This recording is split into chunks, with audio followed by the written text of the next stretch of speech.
Hi guys, this is Rajendra. आप सबका स्वागत है इस वीडियो लेक्चर में। दोस्तों, ये क्लास 9th का चैप्टर द लॉस्ट चाइल्ड का थर्ड पार्ट है। अगर आपने फर्स्ट और सेकंड पार्ट नहीं देखा तो इस वीडियो के डिस्क्रिप्शन में उसका लिंक है, जहां से जाकर के आप डायरेक्ट फर्स्ट और सेकंड पार्ट देख सकते हैं। इस पार्ट में हम उसके यानी कि द लॉस्ट चाइल्ड के क्वेश्चन आंसर डिस्कस करेंगे, जो कि एग्ज़ाम के पॉइंट ऑफ व्यू से बहुत ही इंपॉर्टेंट है। तो चलिए वीडियो को स्टार्ट करते हैं। सबसे पहला क्वेश्चन है, what does the lost child represent? खोया हुआ बच्चा किसका प्रतीक है, यानी क्या प्रस्तुत करता है? द लॉस्ट चाइल्ड रिप्रेजेंट्स यानी खोया हुआ बच्चा प्रतीक है ए ह्यूमन बीइंग, एक मानव का, लॉस्ट इन दिस वर्ल्ड जो कि संसार में खोया हुआ है। एक मानव जो इस संसार की भागदौड़ में अवांछित वस्तुओं की ओर खोया हुआ है, वैसे ही वो बच्चा भी उस मेले में अवांछित वस्तुओं की ओर खोया हुआ था। तो यानी द लॉस्ट चाइल्ड खोया हुआ बच्चा इस संसार में एक खोए हुए मानव से रिप्रेजेंट किया गया है, यानी उसकी तुलना इससे की गई है। नेक्स्ट क्वेश्चन है, what made the father angry with the child? बच्चे की किस चीज़ ने पिता को गुस्सा दिलाया? The child was always demanding, यानी बच्चा बार बार डिमांड कर रहा था, मांग कर रहा था। He was attracted by many things in the fair but his father did not want to provide him any of the things। बच्चा बहुत सारी चीज़ों यानी मेले में बहुत सारी चीज़ों की ओर आकर्षित हुआ, लेकिन his father did not want, लेकिन उसके पिताजी नहीं चाहते थे to provide him, उसको कोई भी चीज़ उपलब्ध करवाना। any of the things, उन चीज़ों में से कोई भी चीज़ उसको नहीं लेना यानी लेकर देना चाहते थे।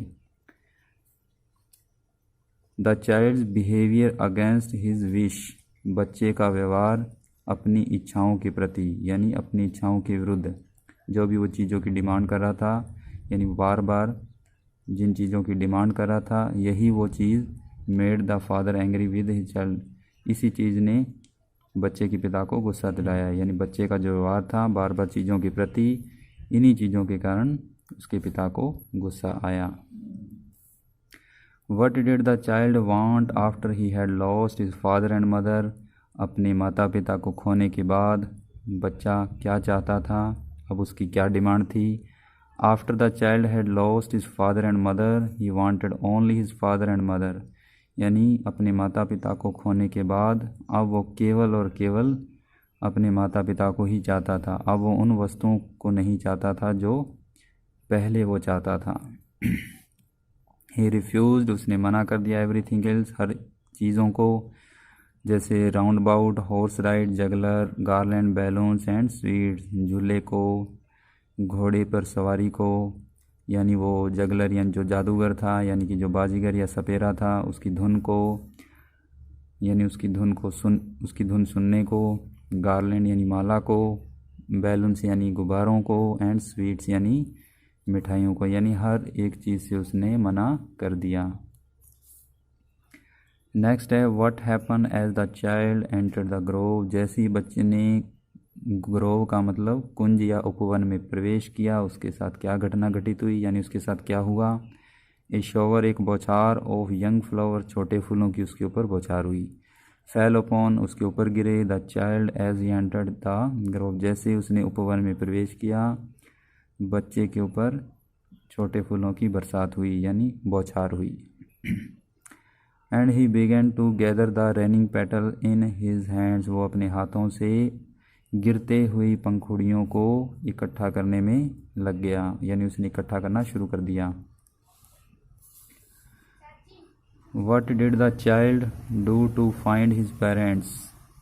यानी बच्चे ने अपने माता पिता को ढूंढने के लिए क्या क्या किया? जब उसके माता पिता खो गए तो बच्चे ने क्या क्या प्रयास किए? The child cried as loud as he could, जितना वो ज़ोर से चिल्ला सकता था, रो सकता था, वो उतनी ज़ोर से चिल्लाया, रोया। क्राइड का मतलब चिल्लाना भी होता है और क्राइड का मतलब रोना भी होता है। ये एक वर्ब है, इसके दो मतलब हैं। तो यहाँ इसका मतलब है रोना। जितना वो तेज़ गति से रो सकता था, रोया। He started running here and there, वो इधर उधर दौड़ा, किसके लिए? लुकिंग फॉर हिज पेरेंट्स अपने माता पिता के लिए। He looked for his parents at every crowded place, वो हर भीड़ भाड़ वाले स्थान पे अपने माता पिता को दौड़ने के लिए गया।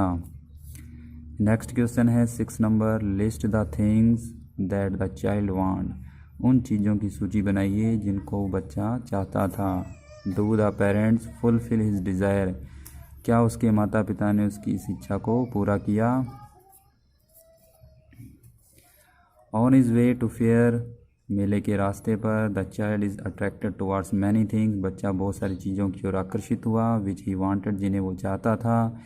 ही wants to buy a toy, वो एक खिलौने को चाहता था, एक बैलून को, एक गार्लैंड ऑफ फ्लावर्स, एक फूलों की माला को चाहता था। हिज माउथ वाटर्स, उसका मुंह पानी से भर गया। When he sees his favourite barfi, जब उसने अपनी फेवरेट बर्फ़ी को देखा यानी पसंदीदा बर्फ़ी को देखा तो उसका मुंह पानी से भर गया।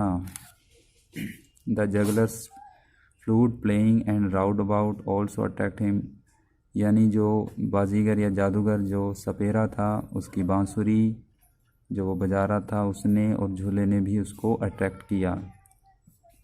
तो नेक्स्ट था भी क्या उसके माता पिता ने उसकी डिज़ायर को पूरा किया। तो हिज पेरेंट्स डजेंट या do not fulfil his desire, उसके माता पिता ने उसकी डिज़ायर को पूरा नहीं किया।